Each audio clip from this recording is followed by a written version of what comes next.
Hi, everybody. Welcome back to our lesson. This is Practical Research 1, Lesson 2.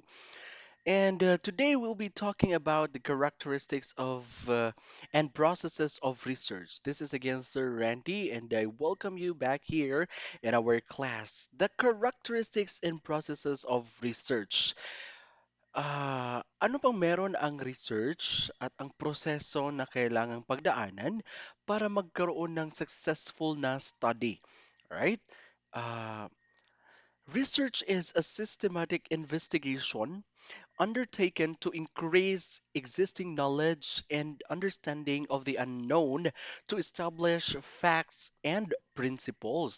So, ayun, kailangan sa research ang systematic investigation. So, kailangan mag-imbestiga. Kailangan you go deeper into the process of getting the information more, not just because you believe in it, not just because it is where you stand, right, in that principle, but because you have gathered data. That is actually research is. Some people consider research as a voyage of discovery of new knowledge. Alam niyo yung voyage, yung biyahe ng mga barko, yun yung voyage eh. Yung sailing, right? You sail. When you sail, you discover new knowledge. You discover new interventions to a certain problem. Below are the characteristics of a good research. Number one is the word empirical. Ano ba yung empirical, sir? Research is based on direct experience or observation by the researcher. That means to say na ikaw mismo, yung researcher, ay alam mo yung mga tao at yung proseso na pinagdadaanan ng yung research, ng yung thesis, ng yung study. Yun yung mga kailangan mong gawin. It would be very impossible. But ngayon, that you gather information na hindi mo alam yung proseso ng pagkuha ng impormasyon, that would be very impossible. Kailangan ikaw mismo na researcher, alam mo, may direct experience ka or may direct observation ka sa kung ano nang nangyayari sa mga data na nagagather mo. Empirical yon. Kailangan logical din. Research is based on valid procedures and principles. Hindi yun nagiging research kapag hindi valid or hindi acceptable yung mga procedures, yung mga proseso na pinagdadaanan mo as a researcher at yung study mo as a research. Right? Bakit kailangang may mga bagay sa nung college. Okay? Maraming mga estudyante sa college na hindi nakaka-graduate dahil sa research. Dahil hindi valid yung procedures na pinagdaanan ng research. So, kailangan pala kapag research, kapag nagkakandak ka ng study or ng thesis mo, kailangan valid yung procedures. Kaya nga may advisor sa research. Kapag hindi aprobado ng advisor mo ang pag pinagagawa mo sa research mo, please wag mong gawin. Alright? Next is cyclical or cyclical. Research is a cyclical process because cycle, huh? Cycle.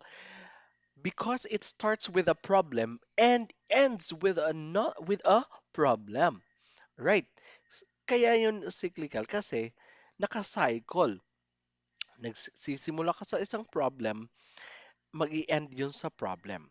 So, maiintindihan nyo yan as we go further. Next, ang research po ay analytical. Kailangan i-analyze. Research utilizes proven analytical procedures in gathering the data.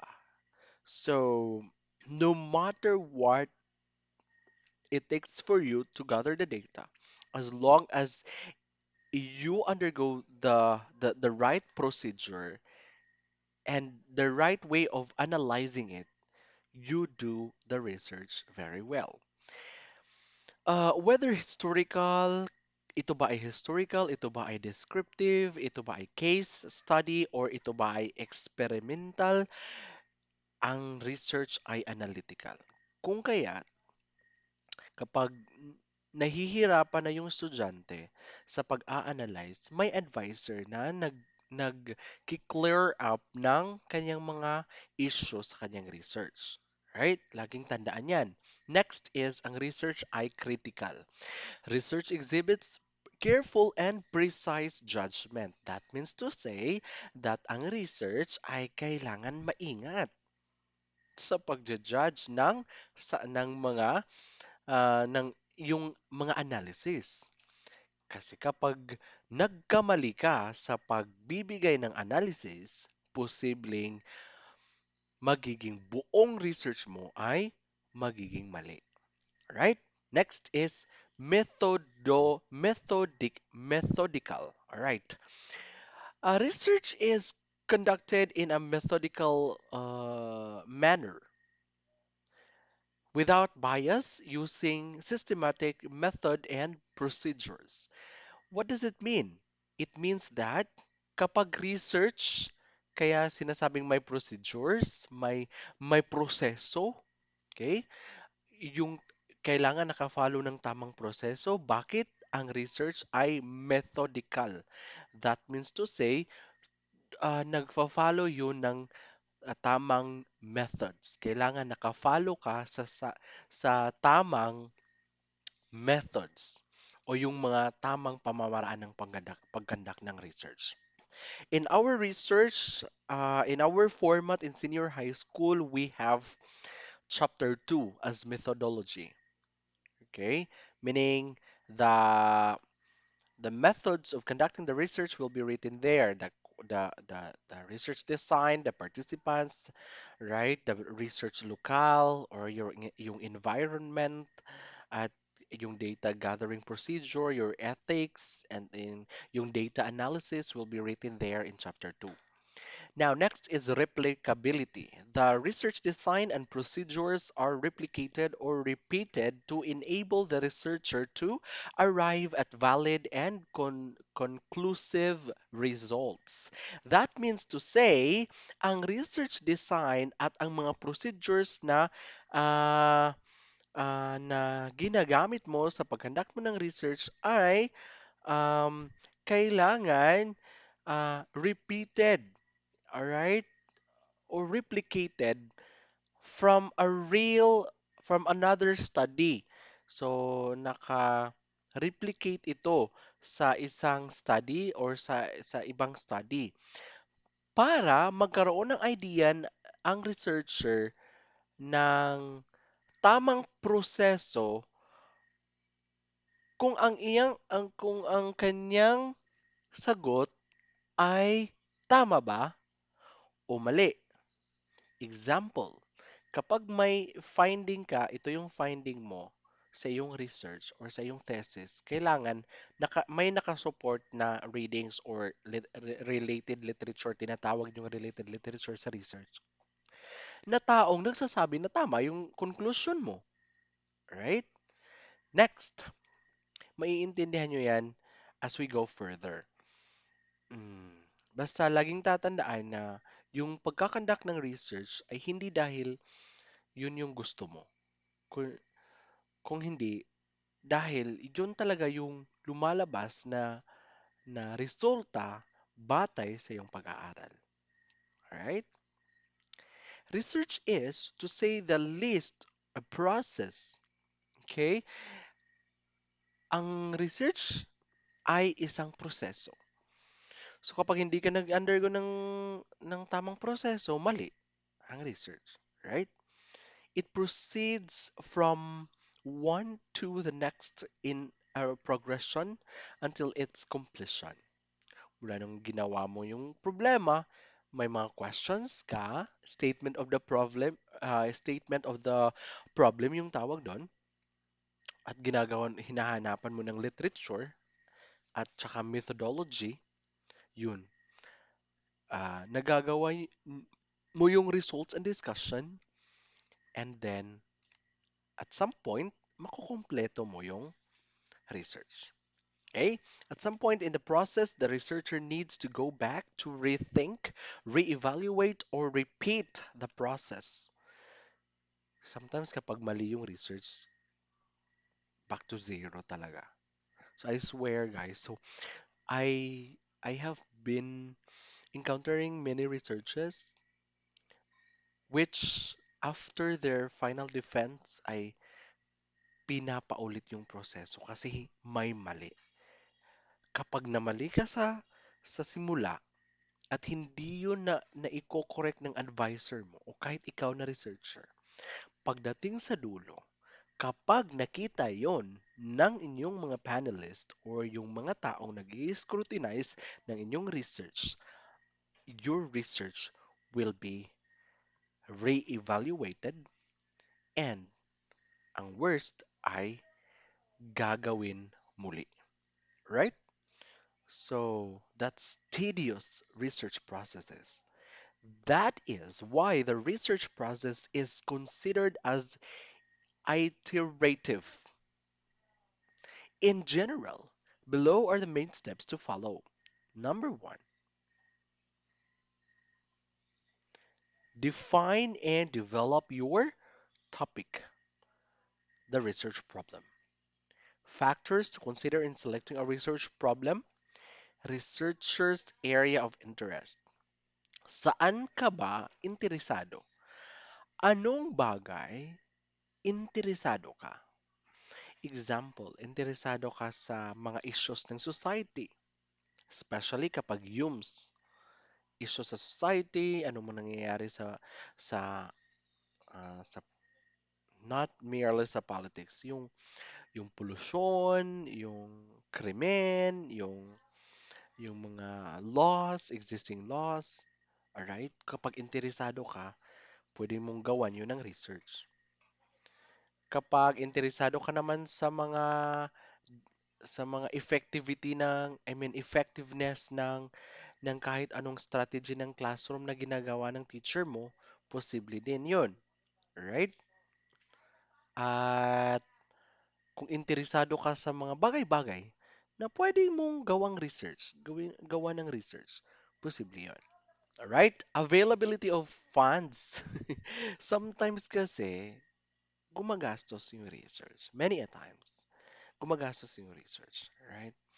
Kaya si mommy, si daddy, si nanay, si tatay, si mama, si papa, talagang ah, nasa malaliman yung ano, yung paghahanap ng pera para ma-provide yung pag-aaral mo, especially when you are undergoing research.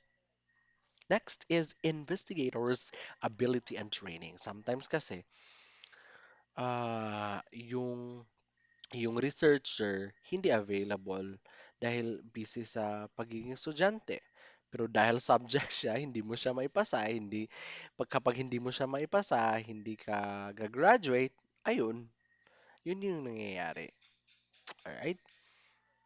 Kailangan available ka, right? Kaya mo, at may background ka sa research. Oh, I'm sorry for that availability. It's ability. Kapag may kakayahan ka. Alright? Next, step 2. Find background information about your chosen topic. The review of related literature. So, ito na yung second step na gagawin. Kailangan may mga tao na nagsasabi, is it either nag-agree or nag-disagree sa idea mo, you can cite them in your review of related literature. Okay? Mamaya ipapakita ko sa inyo to. Next is plan your research. Kailangan iplano ng maigi ang proseso ng pagkandak ng research. Right? That is methodology. Nasa methodology yung proseso, yung research design, sinong pasasagutin mo sa mga questionnaires mo, o gagamit ka ba ng questionnaire or mag-i-interview ka lang ba or mag-o-observe ka lang ba sa isang community. Diyan sa methodology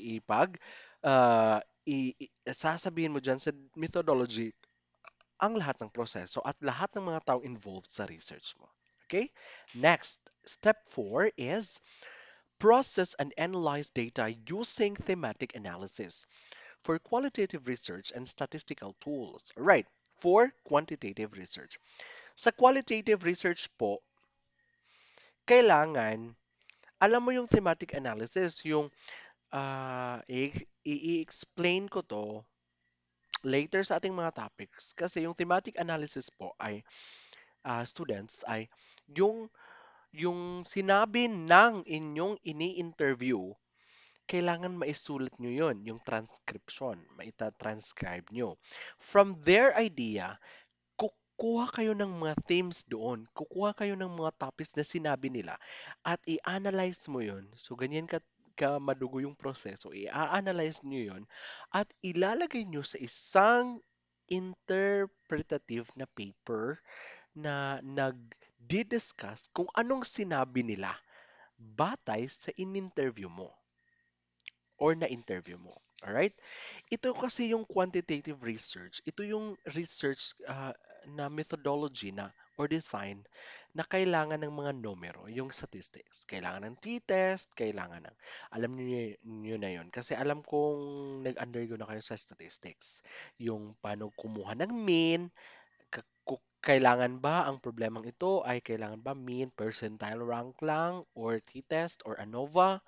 Diyan papasok yan ang sa quantitative research. Next is step number five, formulate new insights gained for qualitative research, conclusions for quantitative research. So, kailangan organized yung mga insights na nakukuha mo for your qualitative research. Kung quantitative naman, kailangan may mga conclusions. And of course, both of them will be having recommendations. At number six, define now your problem. All right, so that would be about the characteristics and processes of research for our lesson two for practical research one. See the form below to answer our quizzes and activities for this lesson. This is Sir Randy. Thank you for watching. Goodbye.